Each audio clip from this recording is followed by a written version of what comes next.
Hello, welcome. Welcome to our fourth webinar on topics that concern floor coverings and the environment where Forbo has a relation with. My name is Willem Bermanje. I am the Strategic Communications Director at Forbo, and I will be your host for the coming hour. I started this webinar with a video, and that came because I was thinking of how to introduce the topic of designing better indoor environments. And for us, this video is quite important. It came from 2015, and at that time it marked a turnaround in the way we were thinking. Before that time, whenever we talked about Forbo, we talked about our products. We talked about how they were being produced. We talked about the LCA of the product. We talked about the EPD, the product passport. We talked about quality, sustainability, all related to our products. But the thinking changed. The thinking changed towards that of the end user. Not only in our industry, but it happened everywhere. The end user looks at your products in a very different way. The end user experiences your products. So then the idea of comfort, well-being, and health become much more prominent. And that's very much the way that we are designing our products and collections and the combination of products and collections today. Therefore is also for us the idea to talk about the environment in relation to the indoors, in relation to well-being of people, such an important topic. I'm very happy that today I will be joined by two people, by two experts in their own right. They are, I should say it right, Michal Marszalek and Ben Channon. Now, Michal is a commercial associate with the International Well Building Institute. Now, the Well Building Institute, actually established in 2014, has sort of formalized what I was talking about, has sort of formalized health and well-being by developing a rating system to which people can check their building and their designs. Michal will be talking about the content of the well building standard. And after that, I will be joined by Ben. And Ben is a director at Ekkist Advisory and also has a title of Well Mind Advisory. We will talk about that a little bit later.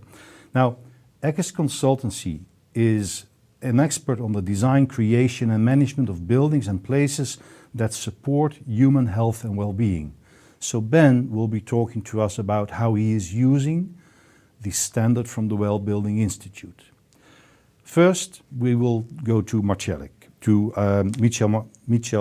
Marszalek. There also is a volleyball player of that name, Michal, but I guess that is not you. No, it's not you. Good. Maybe we can then, of course, we have established that we have the right person.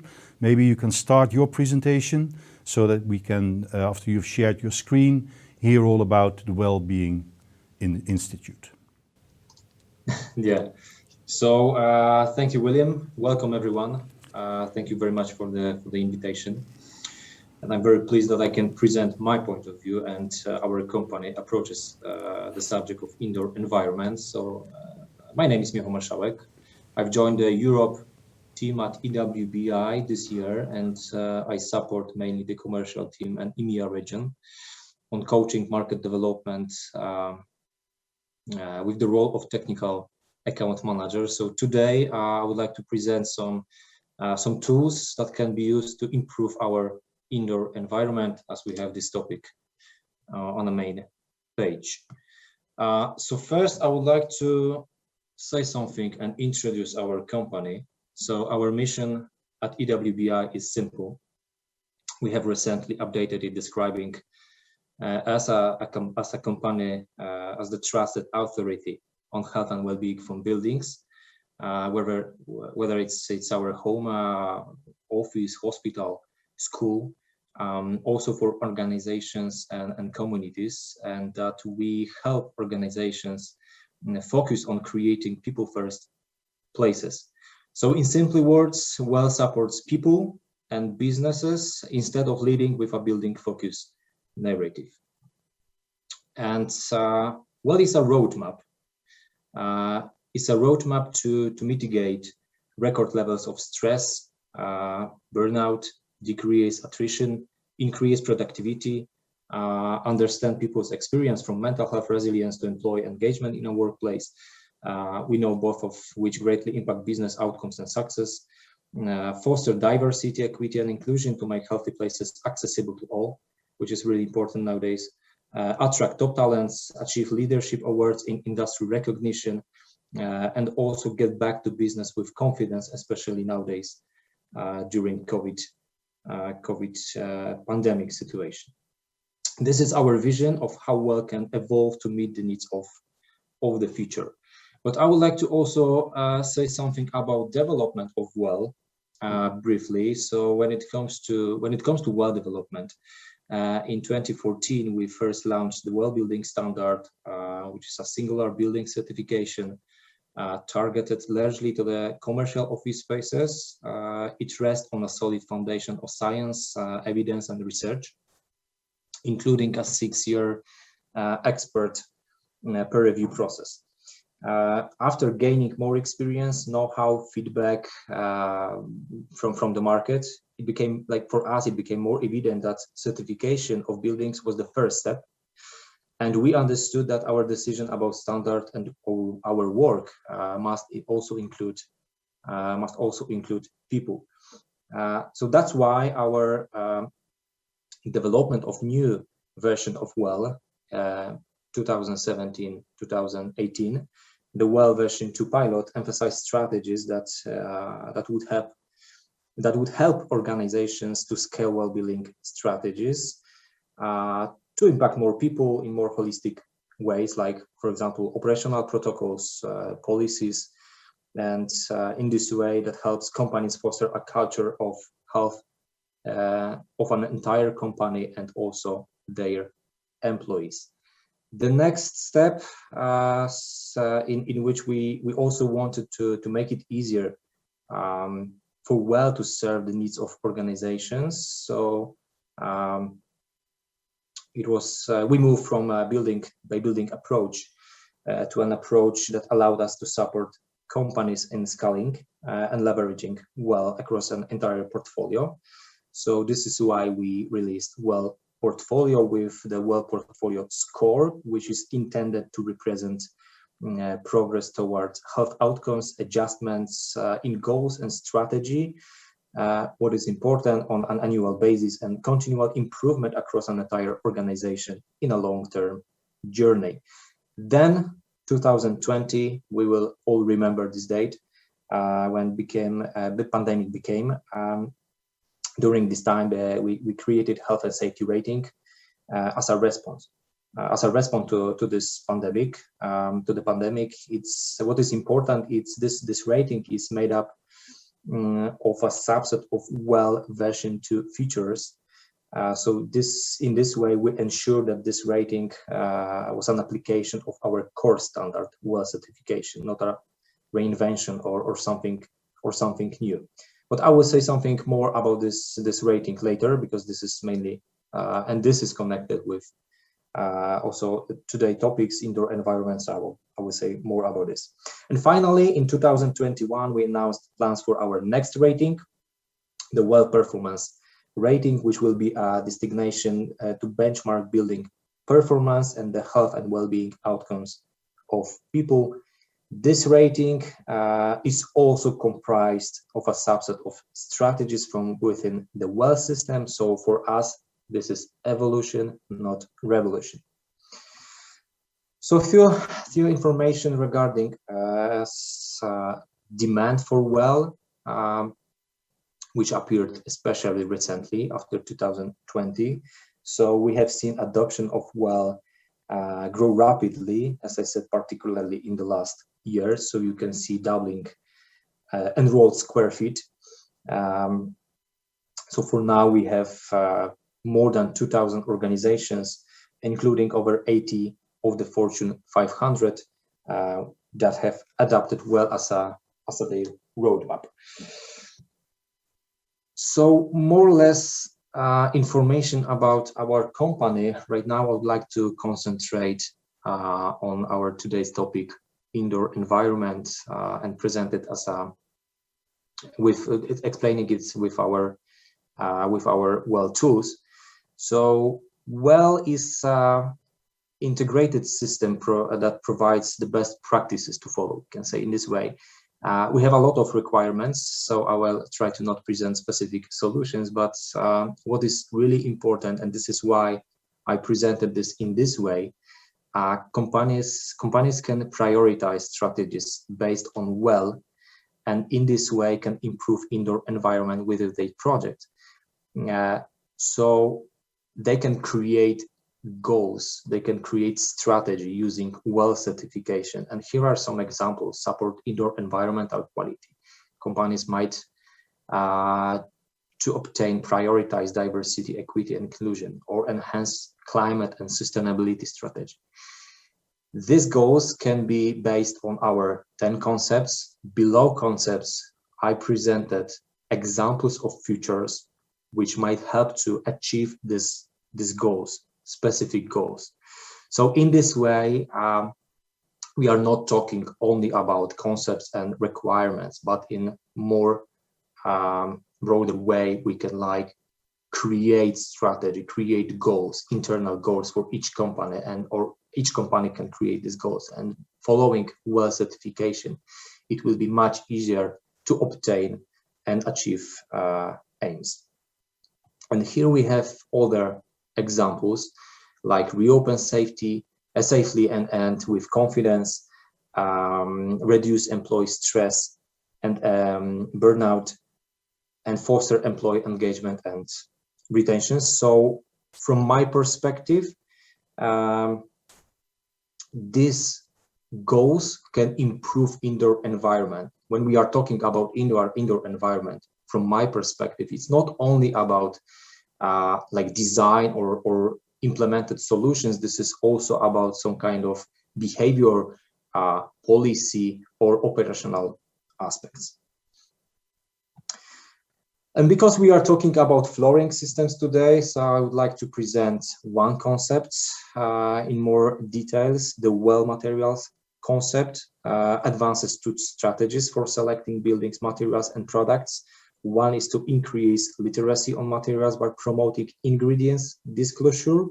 And the second is to promote the assessment and optimization of product composition to minimize impacts to human and environmental health.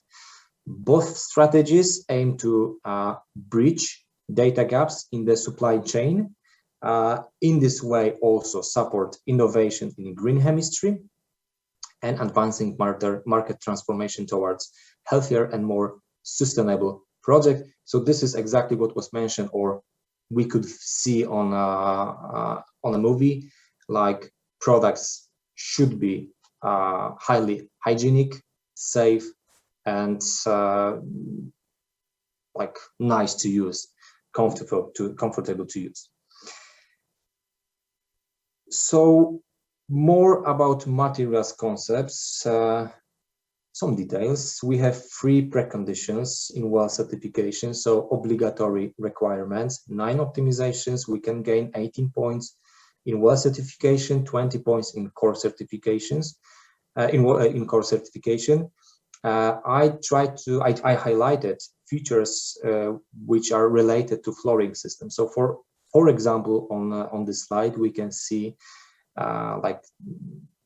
only name of features, but I will say describe some examples that, for example, products shouldn't contain specified amount of asbestos, are tested to meet methods and threshold established in one of described standard, which is available in well certification for volatile organic compounds. This is really important when it comes to indoor air quality in our spaces that we live and spend our time. Some examples of certificates like EU Ecolabel or California Department of Public Health standard method. Also products or ingredients shall be disclosed by the manufacturer, disclosure organization, or a third party through one of described levels. So in this way, we are sure, or we have proved, that quality or standard of this product is really, really high. But what is really important from my perspective, and what is available in WELL certification, depending on the location of the project, different laws, different regulations, codes, or programs may be more relevant than what is like described in WELL certification in WELL feature. And IWBI accepts proposals for equivalences to be used interchangeably. So this is really important. We can propose if we don't see something in our certification, we can ask for approval, present, describe appropriate this standard, and it might be situation that IWBI will accept our proposition. And the second option is that we can propose also alternative adherence path. So it's a strategy that may diverge from a WELL feature exact requirements, but still meets features intent and support a similar outcome. So we can propose something from our experience from our previous projects. We suppose that it will be properly done, or it will be better to use, but we should keep intent of the feature, and then we can like propose, and it might be also accepted. So why I'm telling this? Because someone who will read like WELL certification for the first time might be like, will see a lot of requirements. Might be situation that some of them will be not appropriate for the project, but for this project that he's trying to build. But we have some alternative solutions that we can like propose, and in this way adjust. And I can honestly say that WELL certification is quite flexible certification. So in this way, it's easier to obtain final certificate. Some examples why, yeah.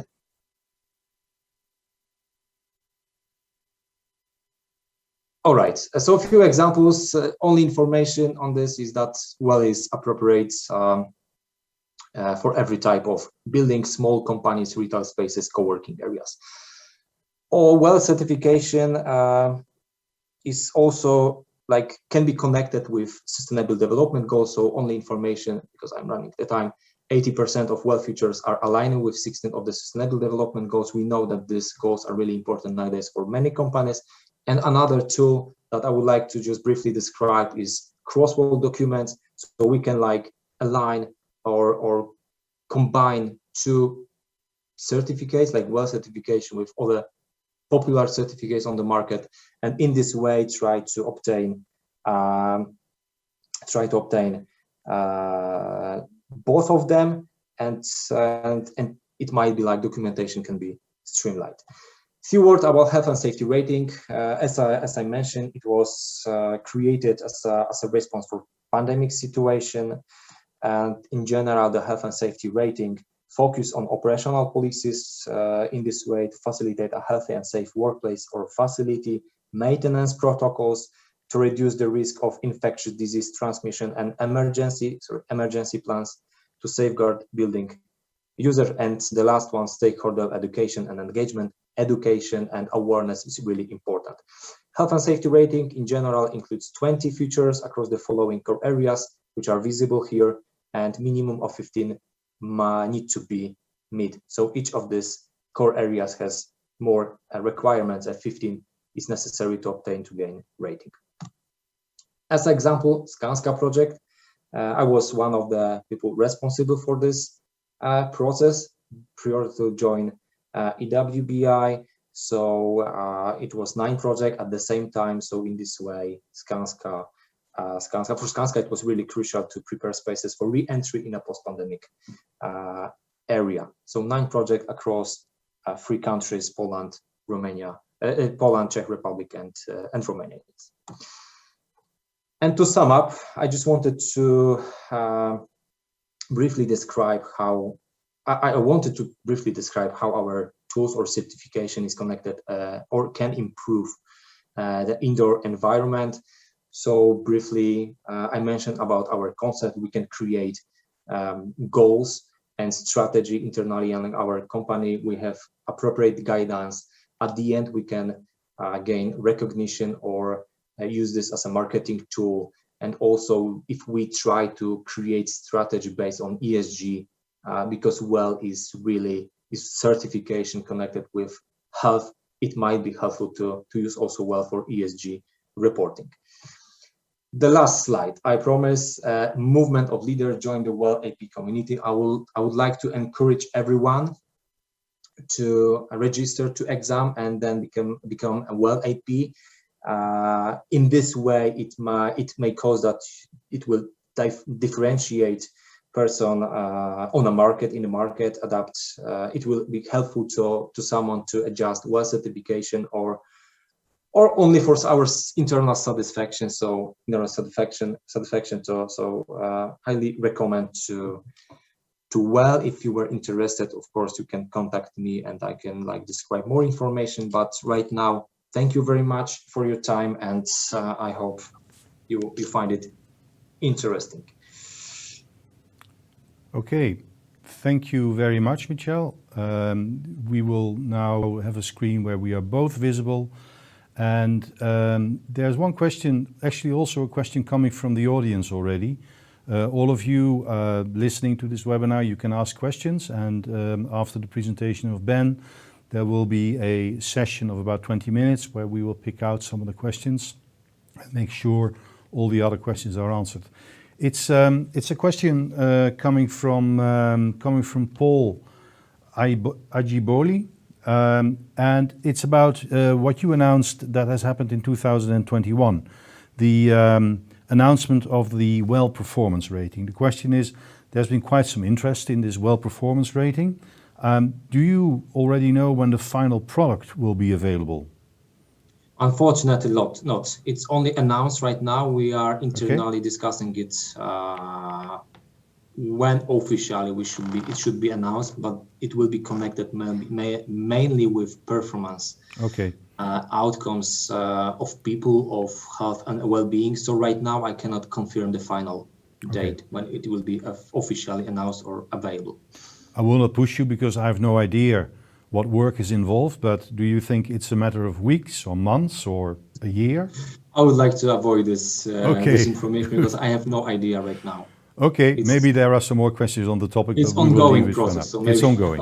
Very good. This way. That's also in fairness what you said. You announced that you were going to do this. Okay, good. Thank you for now, Michal. I will move to Ben Channon. Like I said, he is a director at Ekkist Advisory, and he is also a WELL Mind Advisory. Ekkist is a consultancy, designing, architect, agency. It doesn't say that exactly, but you are concerned with the designing, creation and management of buildings and places that support human health and well-being.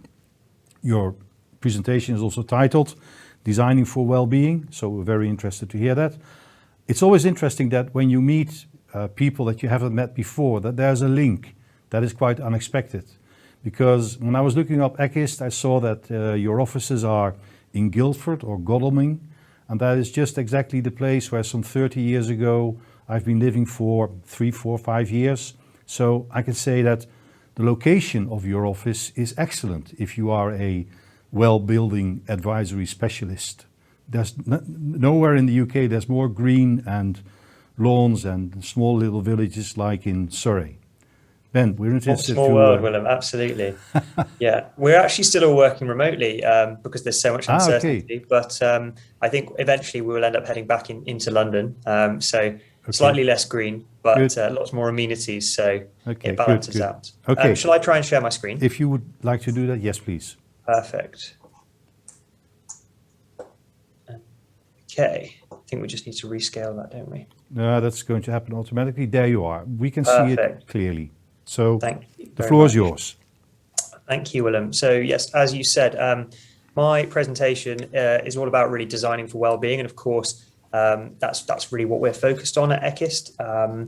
Not just interiors, we're focused on the whole project, but we can focus more on interiors today, absolutely, as that's kind of the theme of the day.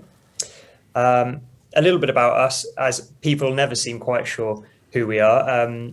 As you kind of alluded to, Willem, we're actually not architects.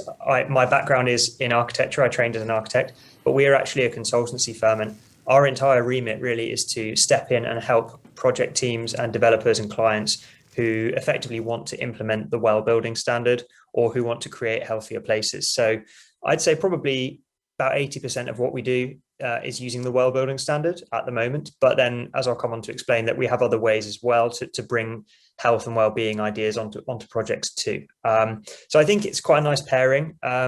Myself and Michal being able to Michal presenting what well is and the thinking behind it, and we're almost we're the boots on the ground. We are the people who are working on this every day, putting this into real life projects. And helping teams to achieve well certification. So hopefully you guys will get to see both sides of the coin. As I've said here, we're a team of experts or specialists in creating healthier places, and we come from a range of backgrounds, whether that's architecture, myself, or other people in the team have a specialization in nutrition or fitness or surveying or all kinds of different backgrounds. But we have a number of well-accredited professionals, those well APs, that Michal was telling you about as well, including myself. So we are basically able to guide people through that well process. And we're really passionate about, getting well-being into projects, making sure that every project that gets designed that we work on is as healthy as it can be. And the reason, one of the real reasons we're so passionate about it is because, there is an incredibly strong evidence base that not only does healthy design obviously impact our physical health, but again, as Michal was alluding to, it can improve productivity, staff retention, all of these things. But really, there's a really strong ethical case, we believe as well, that we have a responsibility. If we're working in the construction sector, if we're building places that people are going to live or going to work in, or our children are going to go to school in, they deserve to be healthy places, and we owe that to people. We're also finding a lot of clients who are approaching us who want to bring well on board. And as Michal said, 80 of those 500 of those Fortune 500 companies are now starting to use well, and we're seeing a real growth in the last few years because there's this idea that it does help you stand out from a very crowded marketplace. Because sustainability, obviously, it's so important, it's become so embedded in everything that we do, that actually it doesn't really make you stand out from the crowd anymore. It's not a unique selling point. So actually, by creating a healthier building, that's a way that you can get an advantage on your competition. We know that it adds value. Of course, if you're having better staff retention, lower staff turnover, better staff productivity and output, of course, that offers value for your tenants as well. So there's a lot of research now showing that if a place is designed to be healthy, there's also a real financial case behind that. And as I said, of course, that very, very strong ethical case too. So some of the key areas that we tend to look at, we kind of break it down into three real areas, really. So there's the kind of architecture and design side of things, which is probably the first thing that comes up when we start talking to teams. And that can really be everything from where are you putting a building on a site, or how are you orienting it? Because that's going to affect how much light you get into a project, whether it's going to overheat, whether you can naturally ventilate it, all of these kind of things, the acoustic conditions. But then, of course, as the design develops, we're going to start thinking on a much more detailed scale. Some of those things that Michal was talking about, whether that's materials, whether it's things like floor to ceiling heights, all of these things can again have an impact on people's health and well-being. Particularly obviously important in interiors, some of those issues.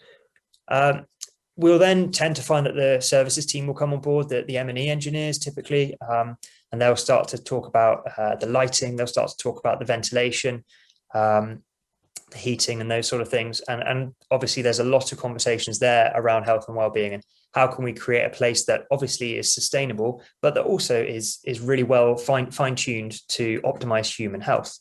And that really needs to be about, producing clean air, creating spaces in which people are thermally comfortable, and, starting to think about things like the acoustic impact of all this ventilation as well. How is that going to affect how people feel within a space?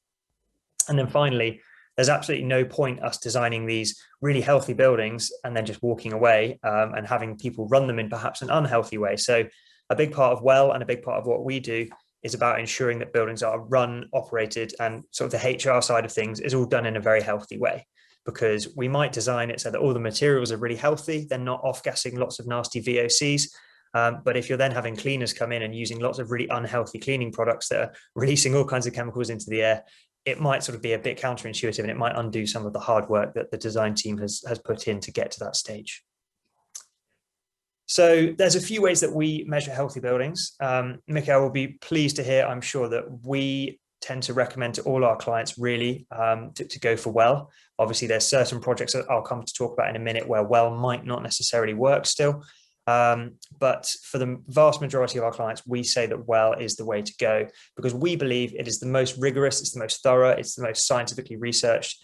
And ultimately, it probably is the most challenging to achieve, but with good reason. It's challenging for people to achieve because it is so rigorous, and they test every last element to make sure that you're actually doing everything that you've said you're going to do. If you've said you're going to have low VOCs, you have to demonstrate you have low VOCs. And if you've said you're going to filter your water, they will test the water quality to make sure that it is good quality. So really, it's so much more thorough than any of the other standards, which is why we believe it's the most impressive health certification you can get. And I won't go into this too much, the standard itself, because Michal's given us a really good background on that. But really kind of wanted to talk a bit more about how it would work on a day-to-day basis for us. So on a typical project, and I'm sure there are people listening who are interested to know how it works or would potentially want to do a WELL project themselves. We would typically get approached by a client who says we're looking at this.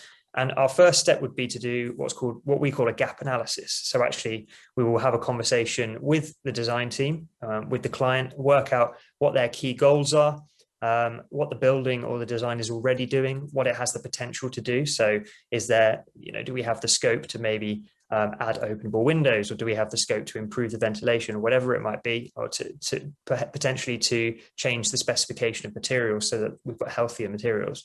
And what we'll really do then is try to get a handle on what sort of score they might be going for, because if they're struggling to even get all of the preconditions done and optimizations seem to be challenging, they may only be looking at a bronze or silver. But at the same time, we've had some clients come to us recently and they've got a project, they want it to be all singing, all dancing, they've got really high goals, and they're really willing to go all out and get this highest level of certification. And so actually off the back of a gap analysis, we'll discover that they really could go for platinum. So at that point, we'll kind of decide roughly where we're aiming and then take it forward. And at that stage, we'll start to work with the design team alongside their progression of the design. So as they go through those different design stages, we will be there kind of every step of the way to help answer their questions, to keep reminding them, have you thought about how this design change or this value engineering decision might have an impact on the WELL standard or on how healthy the building is? And then really, as we approach sort of completion of the project, it's then about evidence gathering and really making sure that we can prove and document and evidence everything that the building is doing to show to the IWBI, look, we really have created a healthy building here. And then at that point, we'll submit all the information. They'll come verify everything. Sorry, that's a very quick explanation, but we haven't got a huge amount of time.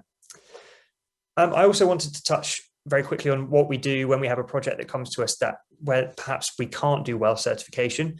We've had a few examples of these. Maybe it's a kind of holiday cottage or something where they want it to be maybe an eco lodge. They want it to be very healthy, very sustainable. But for a project that small, it just doesn't kind of work to do WELL certification.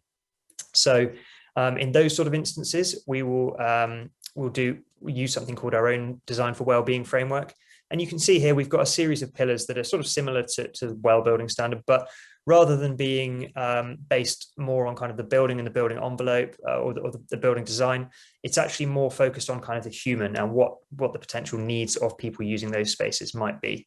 So again, of course, it does cover similar topics because a healthy building is a healthy building, but this is just a slightly different way that we find it gives us a little bit more flexibility, and we can kind of scale it to smaller projects if need be, or even up to a master plan if that's what the client is keen to do. And you can see here, based on kind of these 7 key categories, which again I won't go into right now, but they are fairly self-explanatory. I wanted to touch quickly on, particularly as we're talking about interiors, the impact that spaces can have on our mental health. And this is something that's really important to me. I'm very passionate about this because when I was in my mid-20s, I actually suffered with burnout myself and basically gave myself an anxiety disorder. I got myself to the point where my mental health was having a really negative impact on my quality of life, on my physical health. And so actually that really that's kind of what sent me off on a slight side road away from being a traditional architect and becoming really interested in this area. Off the back of that, I basically began to research the ways in which design and interior spaces, and to an extent exterior spaces as well, can affect our mental health. And that led me to write this book called Happy by Design, because I discovered there's a huge body of evidence out there showing that the design of places that we create really does have a massive impact on people's behavior and on people's mental health and their mental well-being. As I mentioned, when my mental health deteriorated, it had a big impact on my physical health too. So I think it's really important to note that the two really do overlap, and there's such a strong connection there. If we're making a decision that's going to impact someone's mental health, it will likely have a positive knock-on effect on their physical health, and vice versa. So we need to really think about this very holistically. But that said, I think it's a little bit easier to say, okay, if we make this design change, it will have a very measurable impact on air quality, but it's a little bit less tangible with mental health. So I think we just have to sort of almost be slightly, have even more evidence behind us and be slightly stronger in terms of our case and our argument to prove to people, actually, there's loads of research showing that high ceilings can impact the way people feel, or whatever it might be. And at Ekkist, for us, it's really important as well that we are constantly pushing forward in this area. I kind of mentioned sustainability already, and I feel like we are slightly behind, maybe 10, 15 years behind sustainability, and the area of health and well-being in buildings is still slightly catching up. But that's really exciting, because that means it really feels like we're almost forging new ground here. We're constantly improving the buildings that get put out there, which is amazing and really exciting. And there's new research coming out all the time. So off the back of this, I've written another book, which is coming out early next year. And I think I can say the name. I think it's going to be called the Happy Design Toolkit. And really that's looking more at actual specific design techniques and things and objects and items that we can bring into buildings to kind of have a positive impact on people's mental well-being. But at Ekkist, we're heavily involved with WELL too. So I sit on the WELL Mind Advisory.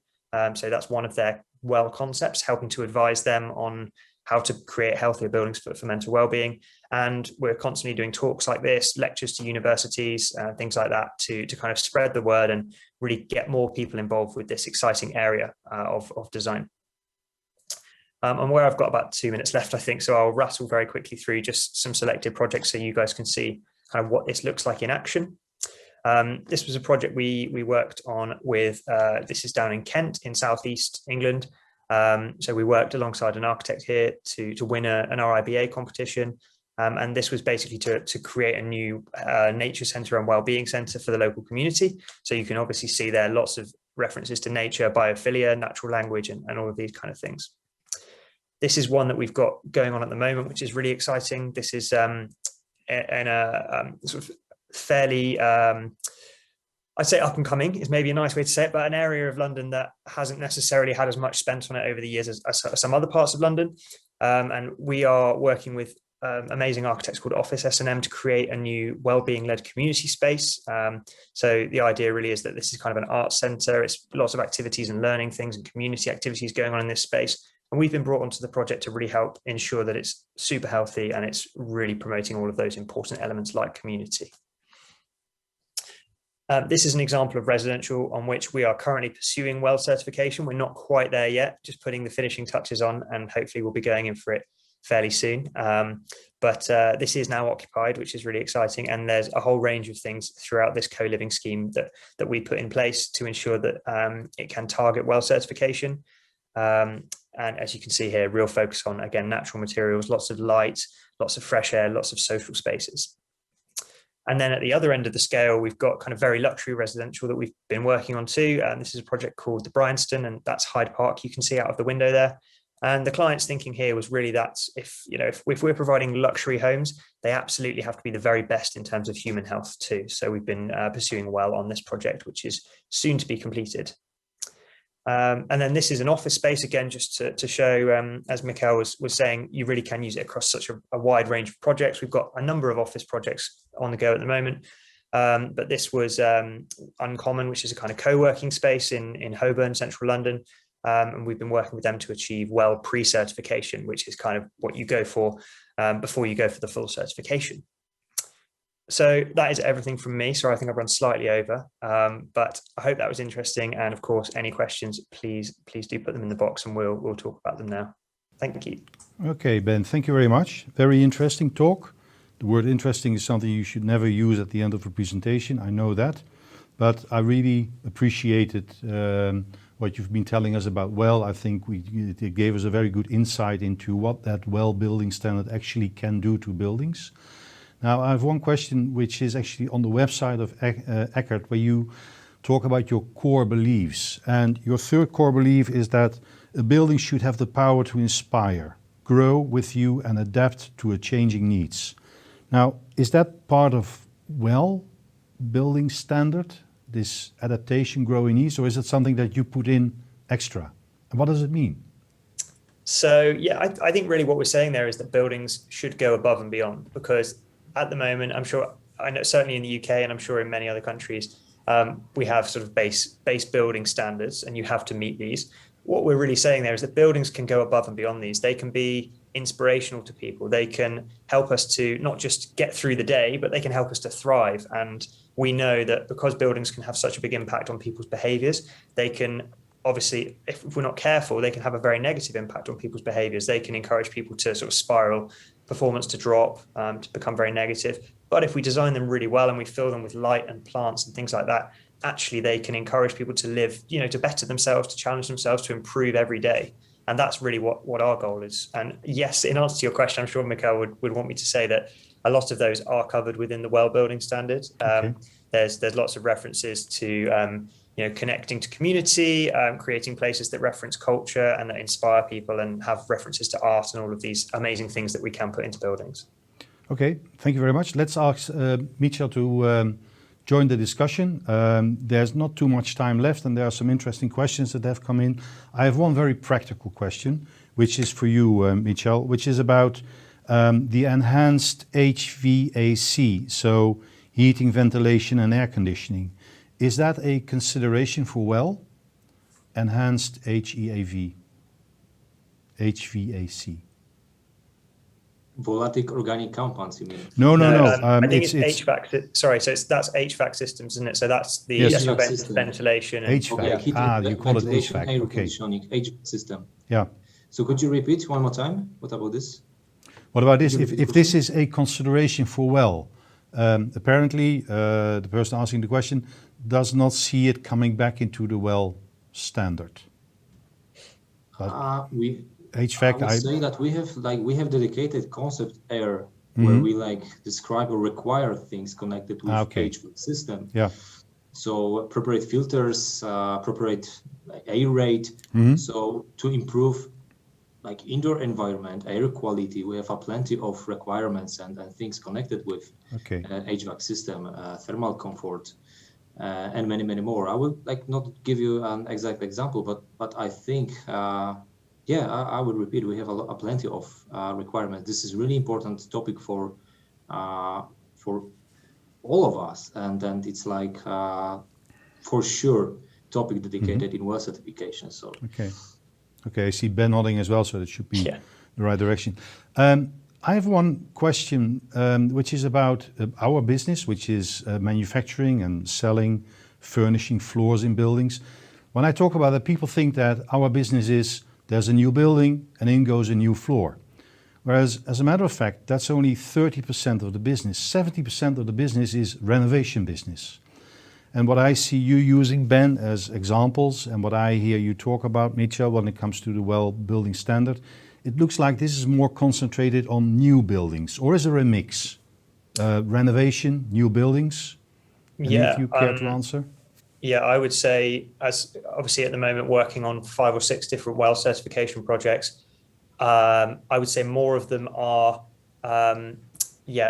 existing buildings that we are redoing rather than new builds, and particularly obviously in central London. A lot of our projects are based in London, and so it often makes sense to keep the building fabric, and obviously from a sustainability point of view as well, it makes a lot more sense to try and retain the structure, whether it's concrete frame, steel frame, to retain that and to renovate that. So yes, I would say maybe some of the images I showed were slightly unrepresentative, but Yes. we do a lot of renovation projects. Okay.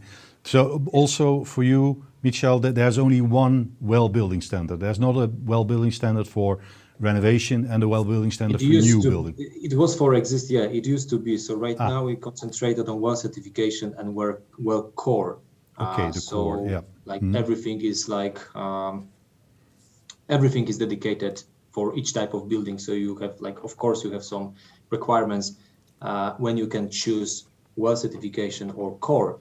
Core is like different one with different like points comparing to well certification. But yes, everything is connected with well certification. I will add something what's already Ben mentioned, that of course it's much easier to implement well in new building, but it's totally possible to do well certification in existing building. As I said, it used to be in version 1. So like dedicated for existing new and existing buildings. So I have no idea and I have no knowledge about statistics, but I think it's totally possible to do both new well certification in new and existing buildings.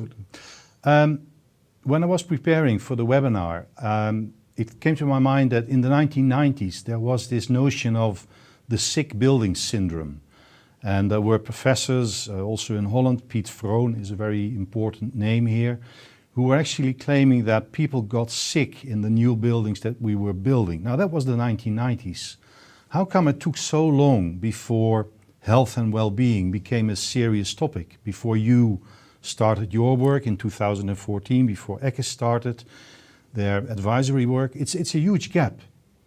Has something changed, or did it pop up and go away, this sick building syndrome? Is it still there? From my perspective, it was really necessary to raise awareness of people, of companies. Right now, we can see like many manufacturers are trying to follow trends and try to obtain certificates or try to make some tests for their products and try to follow certificates. So I think the awareness, education of people, of companies was crucial recently, and nowadays it's really important topic. We are talking a lot about indoor environment, about air quality. Yes. We know statistics that 90% of time we spend in inside buildings. So from my perspective, it was a reason that market has changed when it comes to quality of everything, of air, water, thermal, sound, acoustic levels, so on. So I think the awareness is the main and the main word for this change. Was there also a technical improvement that all of a sudden we could do more? I mean, it's easy to build an office tower block with an air conditioning and close all the windows, but now everything also technically seems to be much more sophisticated. Is that also your experience, Ben? Yeah, that's definitely true. And we're seeing technology year on year get more affordable. Some of the well features that were quite hard to achieve, even 3 or 4 years ago, are now becoming easier because the technology is becoming more affordable.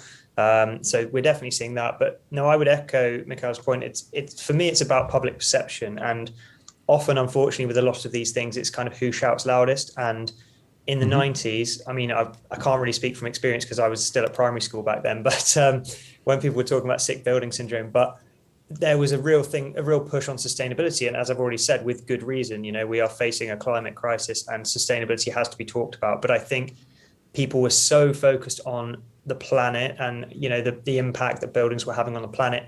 There's almost a feeling that it's slightly the impact that they were having on the people using them was kind of forgotten. And I believe the two really can exist in harmony. Of course, we've had that question about HVAC systems, and there are always going to be challenges when we're trying to create healthier indoor environments. Maybe that will take more energy in some situations. We might need better air filtration units and things like that. However, I do believe the two really kind of generally align and generally feed into one another. So I think there's been a realization in the last few years that actually we need our buildings to do more for us as well as for the planet. And definitely the public perception in the UK, I'm not sure if this has been the same across the continent, but in terms of things like mental health and generally health and well-being, I think has improved a great deal, even from when I think about 10 years ago when I had my own challenges with my mental health. The stigma has decreased a lot. People are talking about this conversation way more, and I think that's really positive and really healthy. Yeah. Okay. Talking about health and talking about aging population, the changes in society. Michal, you already mentioned the effects of COVID. Is something changing because we as a society are changing after COVID? Absolutely, yes. I gave you some examples for like we created specific ratings or guidelines, so we try to be like face current situation on the market. So for example, health and safety rating. But yeah, definitely yes, we are facing new challenges. COVID will be with us for I think many more months or even years.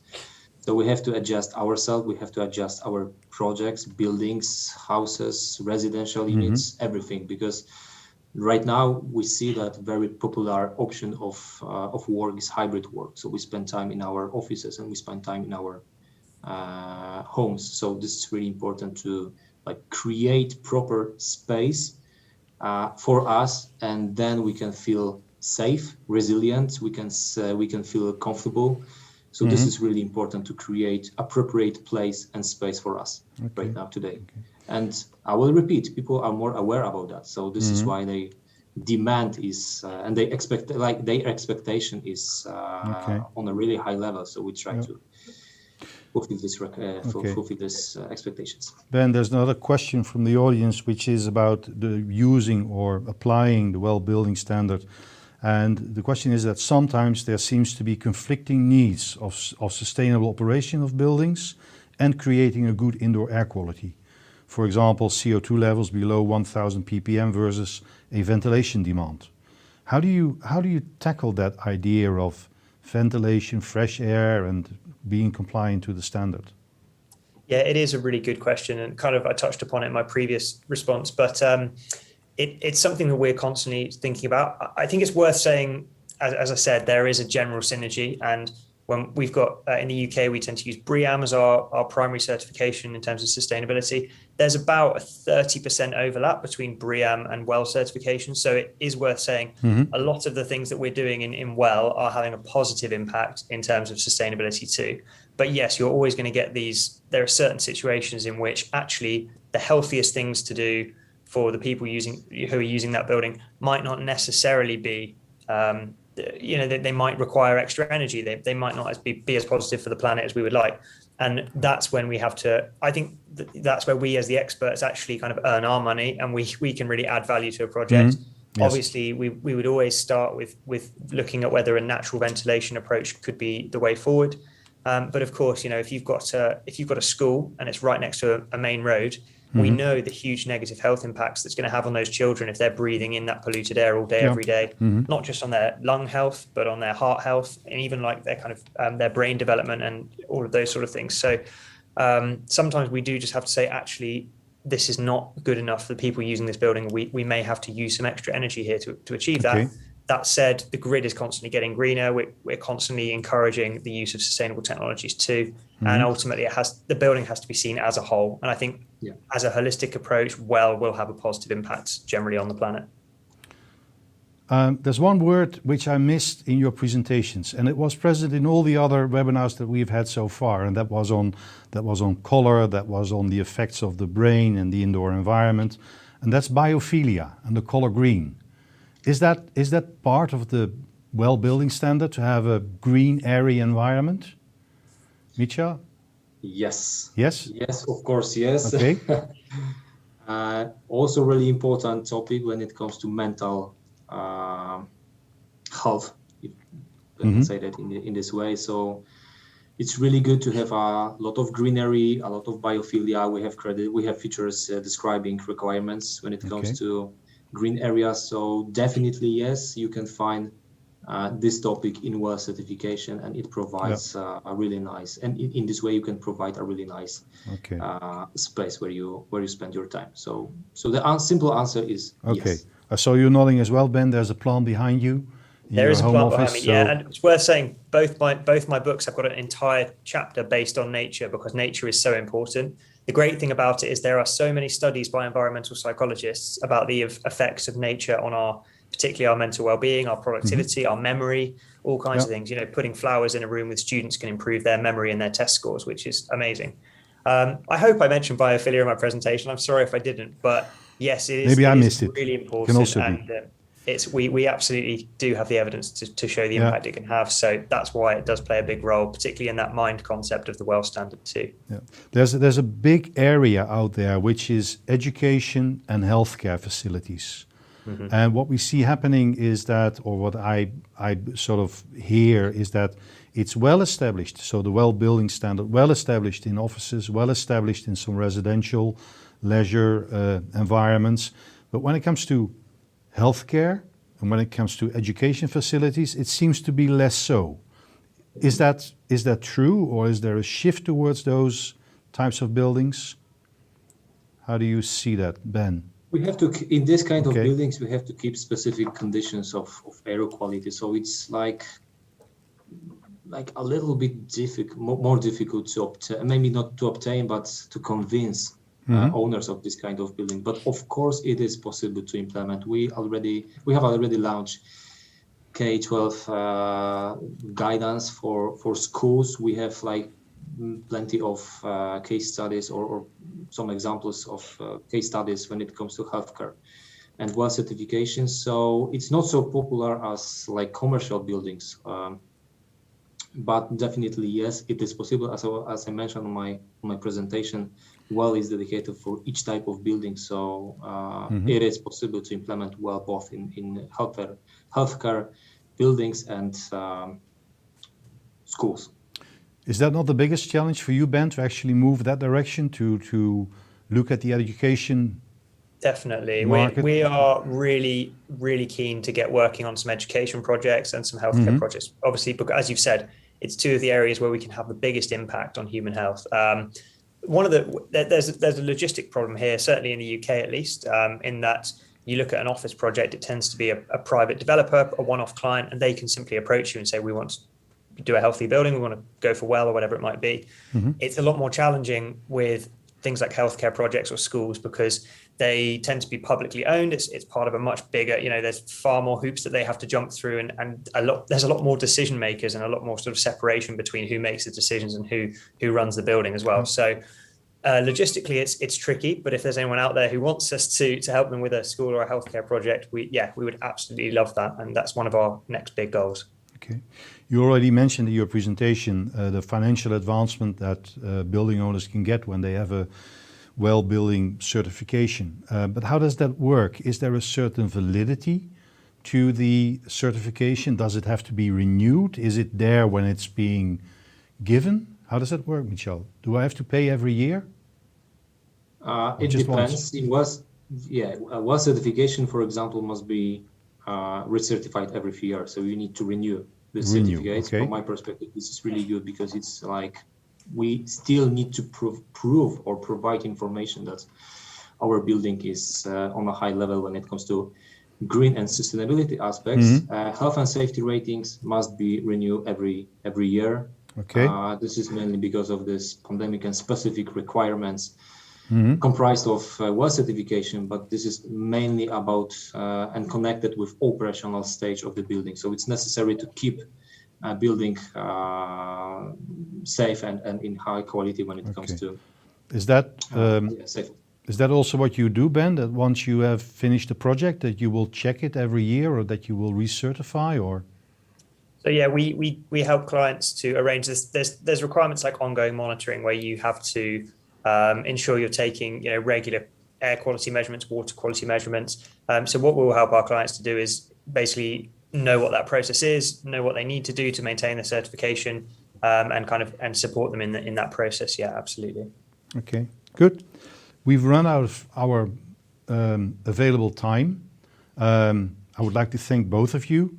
You can see that I'm also in a very well-certified environment with all the palms and all the floor covering. There's even a nice chair. If I move a little bit, I can go and sit in it. But the truth is, this is only a small mock-up. This is a small studio in Amsterdam. But I can vouch also for myself that being in a good working environment, being in a good residential home, being in a nice hotel, a nice holiday home, a modern green hospital, a nice new school building, actually works, actually gives people more pleasure, gives people more satisfaction, creates a certain vibe and creativity, which I would like to thank both of you for you for maintaining the standard, Michal, and for you, Ben, for doing your work at Ekkist. We will share this webinar in the form of a video to each and every one. The presentations we checked with the presenters, you can also use them, giving the credits to the presenters, of course, and you can visit both websites to learn more. Thank you very much. I started with the video. I will not end with the video. There will be a closing screen, and that will be it. Thank you, goodbye, and see you the next time. Thank you, Ben. Thank you, very Michal. much. Thank you. Bye-bye. Thank you. Bye-bye.